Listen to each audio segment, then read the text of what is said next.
Bye-bye.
ka galing?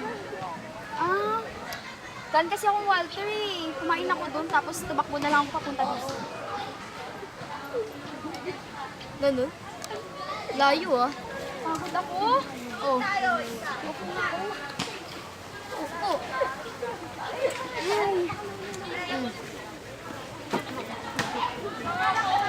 Sure kayo, wala talaga si sir. Wala nga. Layo-layo naman yung takbo mo, Walter. Eh, syempre, gano'n talaga ka nagmamadali. Aray! Kasi yan. Hindi pa kaya ito wala sakit. Nung tumatakbo ako. Ano ba yan? Dito ko sa gilid ko. Baka may ano ka na. Sakit. Sakit? Oo. Hindi. Sakit. Baka may ano ka na. Ang tawag doon? Baka may appendix ka. Pangik, lahat ng tao may appendix. Baka... Baka. Appendicitis.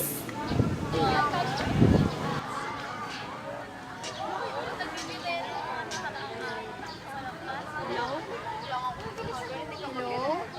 Ano lagi ako online? Ay, ako pala yung mama ni Kat. Di ba, best friend ka niya? Ay, opo. Bakit po bakit hindi pa po siya napasok? Ay, kasi ganito yon. Kaya tumawag ako sa'yo kasi si Kat, na-confine siya sa nung last week. Bali 1 week na siya doon eh kasi ngayon na namin nalaman na may ano pala siya, may gallstones. Sige po, bisitahin ko na lang po. O sige, pakidala na rin ng mga lessons ha kasi mahirap na yung match up. Sige po. Sige. I walk my life.